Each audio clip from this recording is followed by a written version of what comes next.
Ok?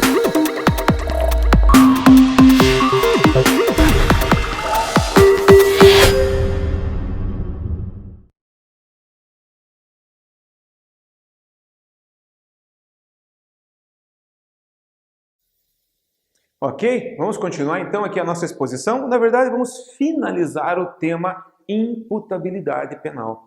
Olha só, vamos finalizar com o seguinte, peço a você que me acompanhe aqui, com os temas emoção e paixão. Esses temas vêm previstos ali no artigo 28, inciso 1 do Código Penal. Bom, vamos entender esses assuntos do ponto de vista penal. O que vem a ser a emoção? Do ponto de vista penal, a emoção é um sentimento abrupto, algo assim que ocorre, é agudo, é intenso, porém passa, é rápido. A gente pode dizer que a emoção, a gente poderia comparar a emoção a um rio cheio de corredeiras, né? Exemplo de emoção, a raiva, exemplo, a ira, né? O susto, são exemplos de emoção. Então a emoção, em síntese, dá e passa. Já a paixão, em termos penais, é um sentimento denso, é um sentimento arraigado, é um sentimento profundo.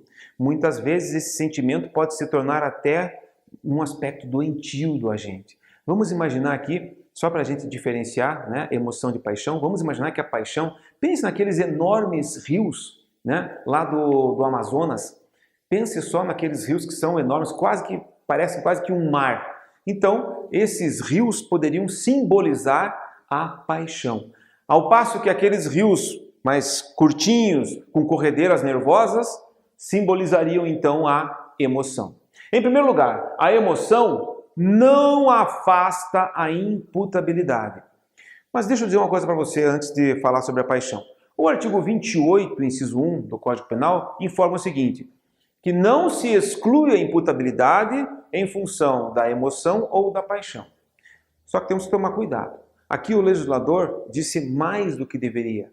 Por quê? Porque efetivamente, vamos analisar agora, a emoção jamais vai excluir a imputabilidade. Significa dizer que o sujeito, eu pratiquei o ato no ímpeto, então não serei considerado culpável? Negativo, isso não cola, vai ser considerado sim. Por outro lado, a paixão, dependendo do grau de comprometimento psíquico do agente, poderá até levar à inimputabilidade.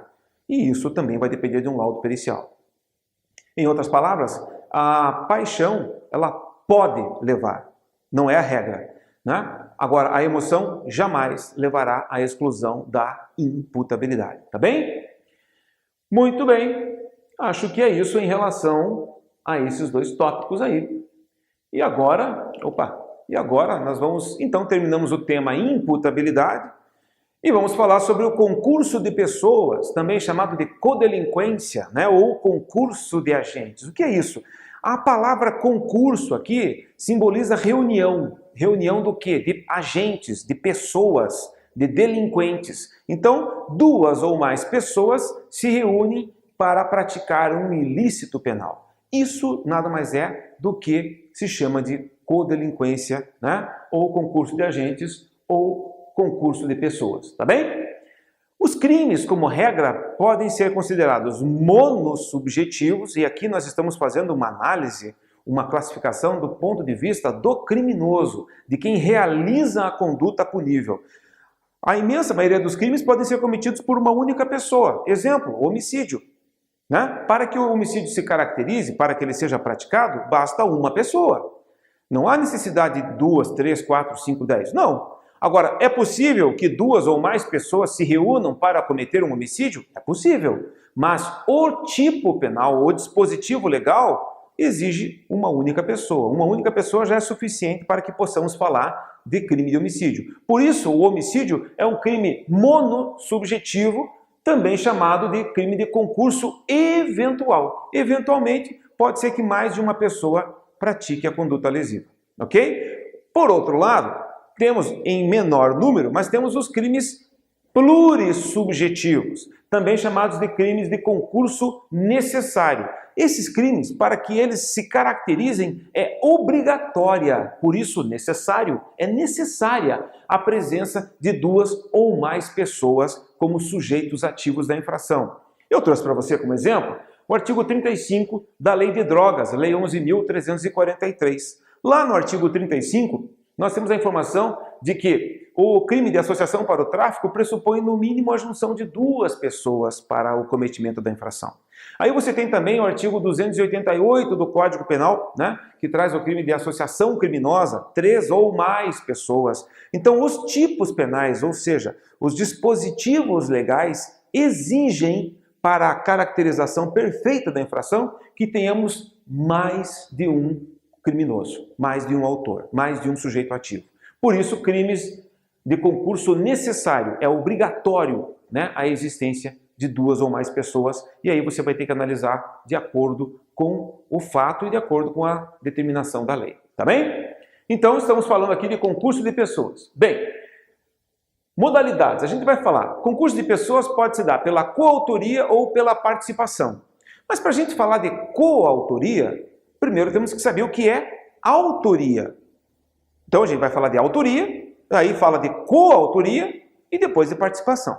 Bem, para o nosso direito, autoria, né, e o nosso direito penal adotou a chamada teoria restritiva, autor de um fato delituoso é aquele que realiza o verbo existente no tipo penal. Você sabe que todo tipo penal, ou seja, aquele dispositivo que define a conduta criminosa, todo tipo penal tem no mínimo um verbo, que nós chamamos de núcleo do tipo penal. Um exemplo mais simples, homicídio, matar alguém. O verbo matar. Ponto, acabou, né? Então, quem é autor de homicídio? É aquele que realiza o verbo, vai lá e tira a vida da pessoa. Mas pode acontecer, por exemplo, de alguém encomendar o homicídio. E aí esse que encomenda, mas não põe a mão na massa, não realiza, não executa a conduta, esse que encomenda é o partícipe. Então o partícipe, de acordo com a teoria restritiva, é aquele que contribui para a prática do delito, porém não executa o verbo. Por outro lado, autor do delito é aquele que executa o verbo. Isso quando adotamos a teoria restritiva. Porém, e quando temos 2 ou mais pessoas que realizam o verbo do tipo penal? Aí nós temos a coautoria. Exemplo, 3 pessoas se reúnem para matar a vítima, com paus, pedras, facas, enfim, cada um munido de um objeto, desferem golpes na vítima. Esses 3 são coautores. Então, autor é quem realiza o verbo existente no tipo penal. Quando temos mais de uma pessoa que realiza o verbo, teremos a coautoria. E quando tivermos alguém que auxilie na prática do delito, porém não realize, né, a conduta delitiva, teremos a participação. Isto aqui, que eu acabei de mencionar para você, de acordo com a chamada teoria restritiva. Teoria restritiva é a teoria oficialmente adotada pelo Código Penal para definir autoria, coautoria e participação. Porém, contudo, todavia, entretanto, temos que abrir os olhos para uma outra teoria que não é ainda prevista oficialmente, mas que vem sendo cada vez mais aceita nos tribunais, que é a chamada teoria do domínio do fato. Para esta teoria, autor de uma infração não é obrigatoriamente quem realiza a conduta delitiva, mas sim aquele que tem o domínio da situação e que pode até, por exemplo, determinar que alguém vá lá e pratique a conduta. Vamos imaginar aqui o seguinte, eu sou um chefão do tráfico e quero que os meus rivais de uma outra localidade sejam mortos. Eu determino para os meus capangas, vocês vão lá e matem o fulano, beltrano e cicrano.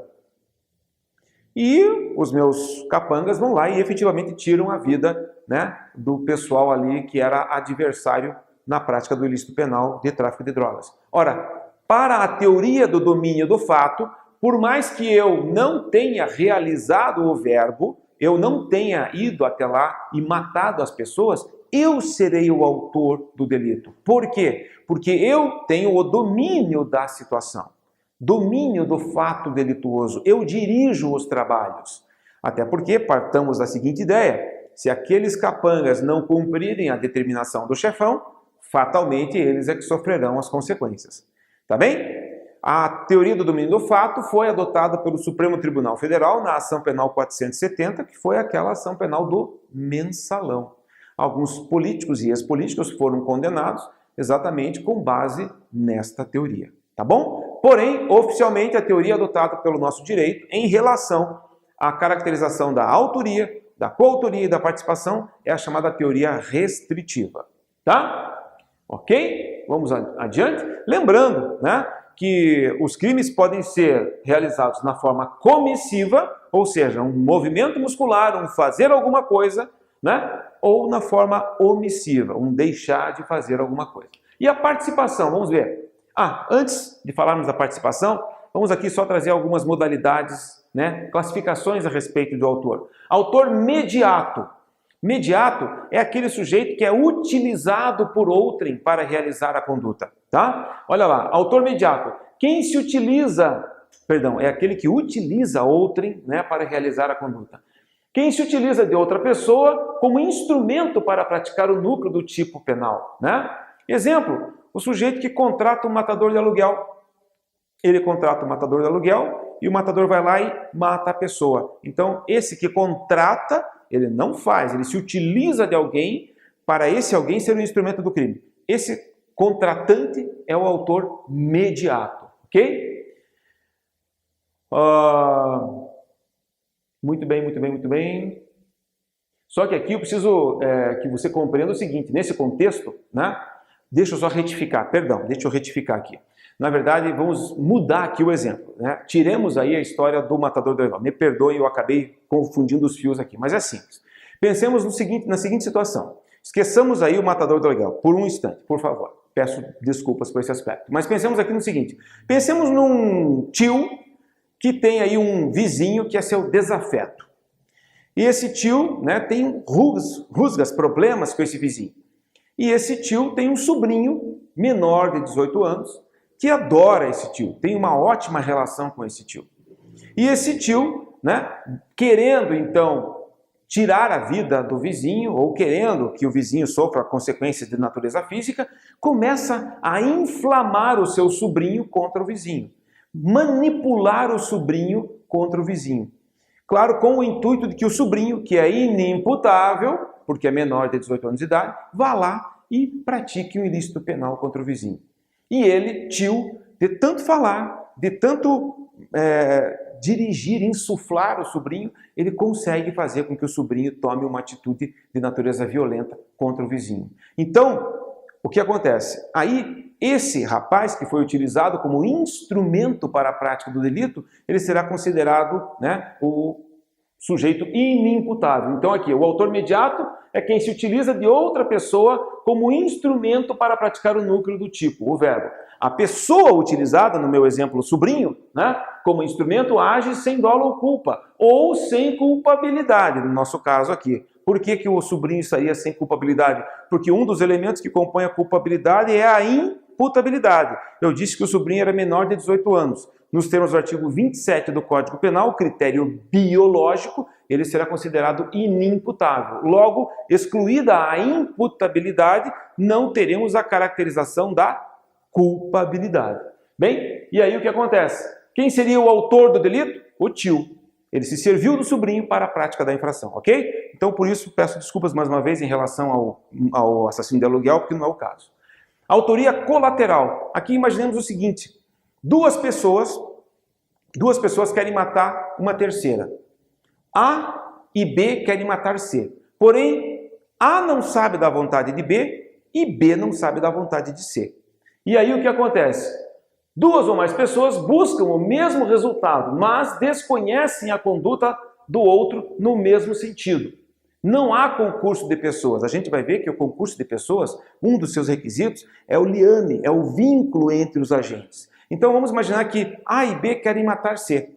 Porém, nem A nem B sabem, né, um da vontade do outro. e por acaso A e B se postam numa estrada onde C vai passar e por acaso A e B disparam ao mesmo tempo contra a vítima C.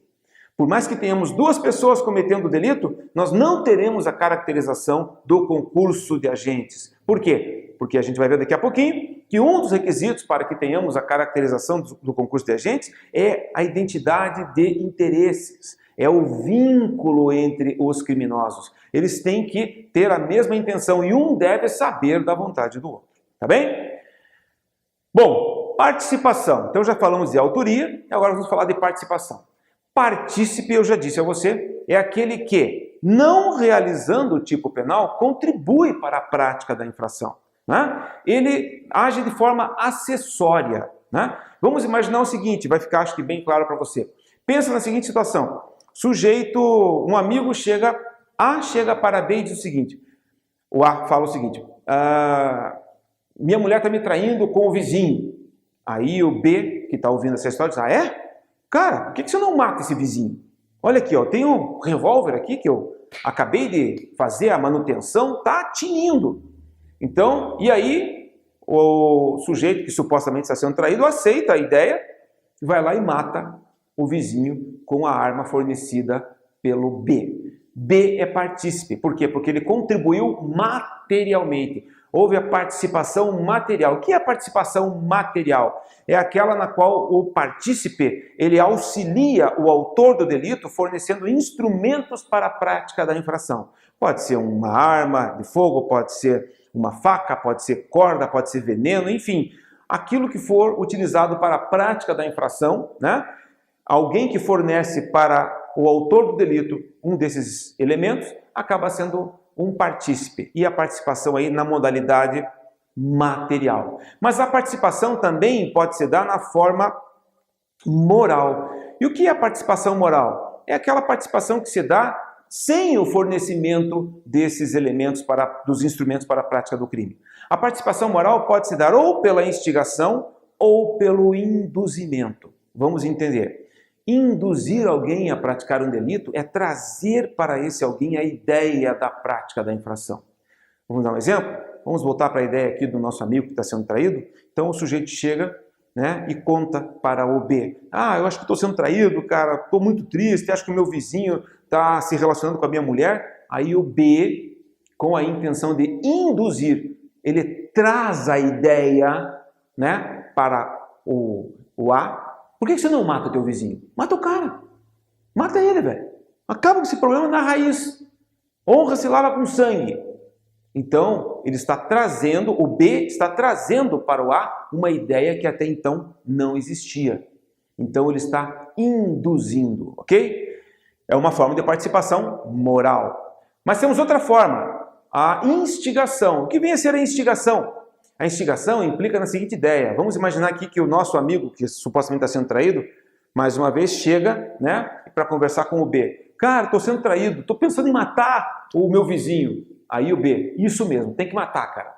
Tem que matar, acaba com esse negócio, isso é uma folia, isso é uma palhaçada, tem que matar mesmo. Ora, qual foi a atitude do B? Ele reforçou uma ideia que já existia na cabeça do A. Então ele está instigando. Instigar é reforçar, é colocar mais lenha na fogueira. Então a participação ela pode se dar a participação pode ser material, com o fornecimento, né, dos elementos que vão ser utilizados para a prática do crime, os instrumentos que serão utilizados para a prática do crime, ou a participação pode ser também moral, através da instigação ou do induzimento. No induzimento, o partícipe traz a ideia da prática delitiva para aquele que será futuramente o autor do delito.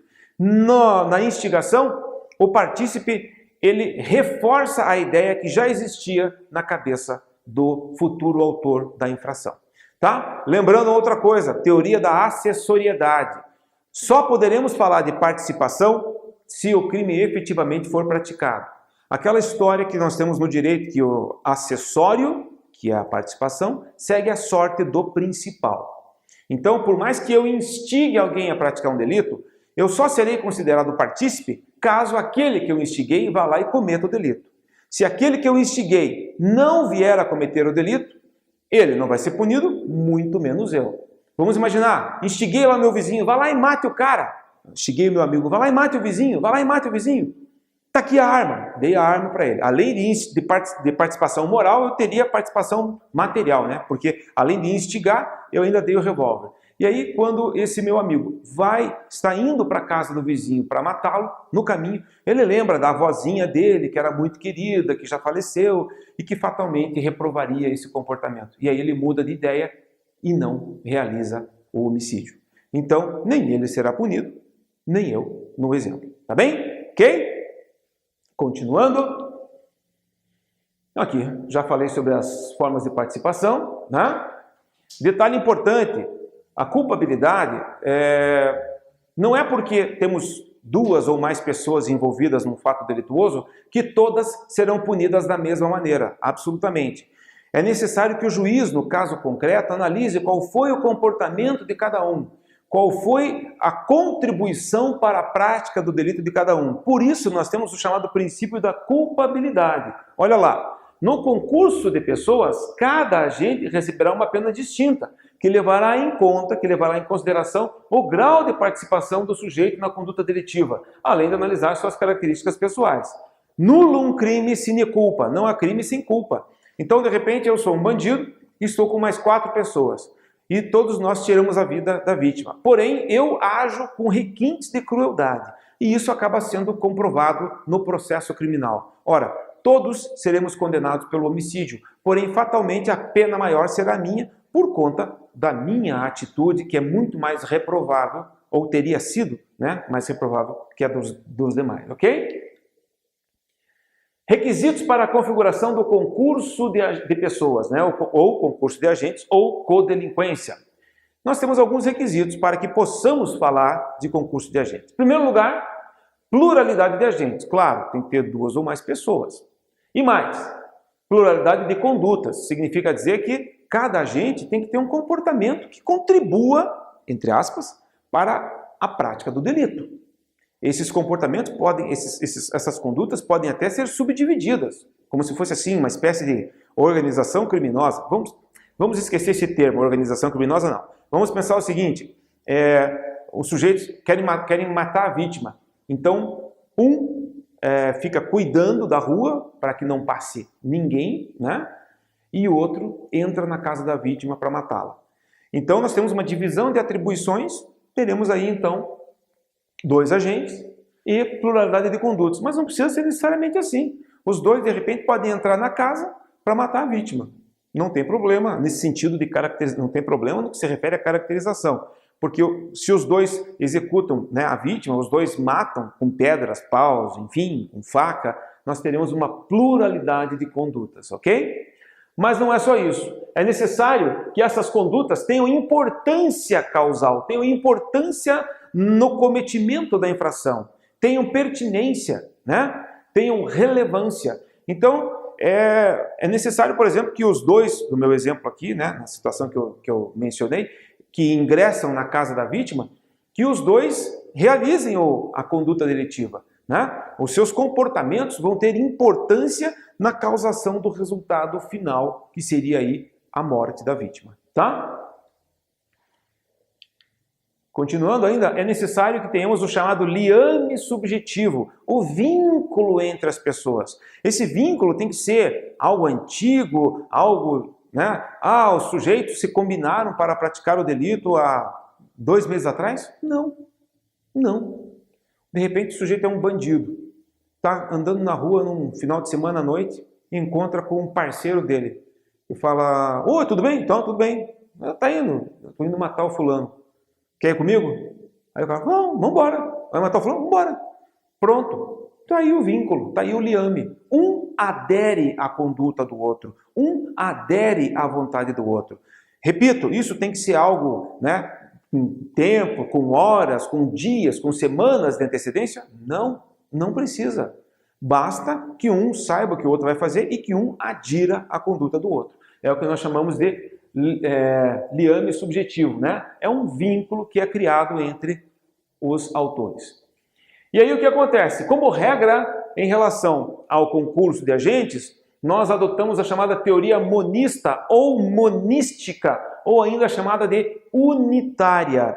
De acordo com essa teoria, não vamos confundir a teoria restritiva em relação à caracterização de autor, coautor e partícipe, com a teoria monista, chamada de monística ou unitária. Essa teoria estabelece o seguinte, e ela é adotada como regra pelo Código Penal. Essa teoria informa o seguinte, que como regra, todos os envolvidos no fato delituoso responderão pela mesma ou pelas mesmas infrações. Essa é a regra. Ok? Então, se nós temos 4 pessoas que estão envolvidas num homicídio, essas 4 pessoas irão responder pelo crime de homicídio. Tá? Porém, contudo, todavia, olha só, nós temos também a chamada teoria pluralista ou pluralística. Cada um dos participantes responde por um delito próprio. Há vários fatos típicos, né? De forma que cada partícipe será punido por um crime diferente. Isso é possível? Lembrando, regra, teoria monista, também chamada de monística ou unitária. Eventualmente, exceção, é possível, né, que tenhamos aí a aplicação da teoria pluralista ou pluralística. Um exemplo, está lá no parágrafo 2º do artigo 29. Exemplo, pense na seguinte situação, é o que os autores trazem e está no material, eu vou reproduzir para você.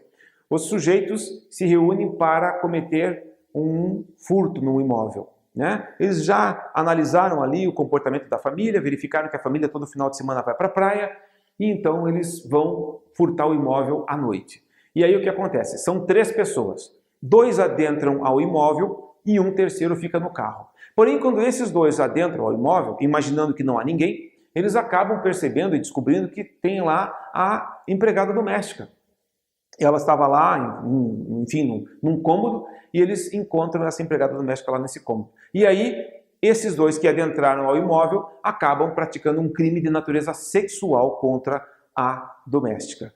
Aquele que ficou no carro não responderá pelo crime de natureza sexual, exatamente por conta aí da adoção da teoria pluralística. Por quê? Porque ele foi com a ideia de cometimento de crime contra o patrimônio. E ele nem imaginava, não estava dentro do chamado desdobramento causal, a possibilidade de ser praticado um crime contra a dignidade sexual. Então, ele, motorista, não pode ser responsabilizado pela conduta dos demais. Nesse aspecto aí, temos a adoção da teoria pluralista ou pluralística, ok? E aí, no parágrafo 1º do artigo 29, nós temos o seguinte, se a participação do agente for de menor importância no que se refere aí ao aspecto causal do delito, então é possível que ele tenha a sua pena diminuída de 1/6 a 1/3. Tudo vai depender das provas e do caso concreto das circunstâncias, tá? Ok? Bom, deixa eu só voltar aqui. Comunicabilidade e incomunicabilidade de circunstâncias e elementares. Circunstâncias. O que são circunstâncias? São dados acessórios de um tipo penal. São dados que, se forem retirados, o tipo penal e, naturalmente, o crime continua a existir. Exemplo, furto noturno. O aspecto noturno é uma mera circunstância.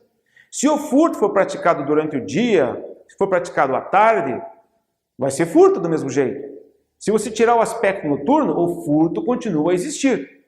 Por isso, o aspecto do furto noturno, que nós temos lá no Código Penal, artigo 155, salvo ledo engano, no parágrafo 1º, acho que eu não coloquei aqui, mas salvo ledo engano, no parágrafo 1º, o aspecto do noturno é uma mera circunstância, é um detalhe, que nesse caso vai influenciar num aumento de pena. Mas se você retirar o noturno, esse contexto, o furto vai continuar a existir. Já as elementares são componentes, são dados essenciais do tipo penal. Se você retirar uma elementar, ou você não terá mais crime, ou você terá uma outra infração. Deixa eu dar um exemplo para você. Pensa no crime de homicídio, matar alguém. Essas duas palavras, tanto a palavra matar quanto a palavra alguém, são dados elementares do crime de homicídio, são dados essenciais. Tire, ou melhor, troque o alguém por mosquito. Matar mosquito. É homicídio? Não. Consequentemente, não haverá crime. Ok? Então, por quê? Porque a palavra alguém é uma elementar, é um dado essencial para você identificar um determinado delito. Vamos pegar uma outra situação em que você tem uma infração e retirando uma elementar você terá outra. Crime de peculato. né? Peculato ocorre, dentre outras formas, quando o funcionário público se apropria de coisa, valor ou bem, enfim, se apropria, né, de um valor, imaginemos aí, pertencente, né, à entidade pública ou até a particular. Mas tem que ser um funcionário público e no exercício da função ou em decorrência da função. Agora, e se uma pessoa comum, se você retirar, perdão, né, a expressão funcionário público, que é uma elementar do peculato, e for uma pessoa, um comum, um particular, que venha a se apropriar de algum objeto que pertence a outrem. Exemplo, um aluno que empresta um livro na biblioteca da faculdade e não devolve mais. Esse aluno comete crime? Sim. Crime de apropriação indébita, prevista lá no artigo 168 do Código Penal. Bem, aonde eu quero chegar? Eu quero chegar que tanto o aluno, ele se apropriou de um objeto, quanto o funcionário público se apropriou de um objeto, ou de valor, enfim.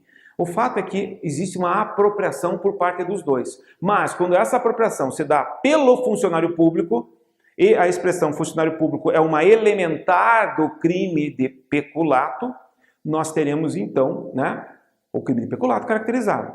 Quando essa apropriação se dá por um particular, e aí não teremos, a elementar funcionário público, nós teremos a caracterização de outra infração, no caso é a apropriação indébita. Muito bem, as circunstâncias de caráter pessoal não se comunicam. Exemplo, 2 criminosos praticam homicídio, porém um deles já é reincidente, tem várias condenações, enfim, e o outro não. Essa circunstância de caráter subjetivo não se comunica.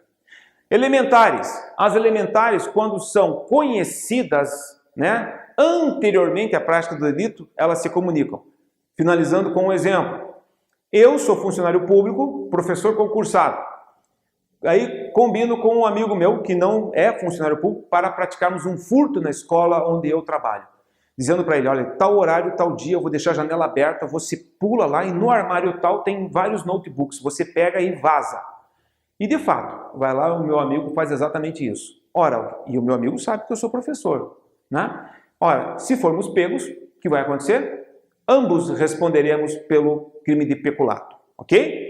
E aí você vai me dizer, mas professor, mas ele não é funcionário público. E aí como é que eu vou transportar essa característica para ele? O artigo 30 do Código Penal deixa claro que as elementares do crime se comunicam aos coautores e partícipes quando elas são conhecidas anteriormente, né? Ou concomitantemente à prática da infração penal. Ok? Tá bem?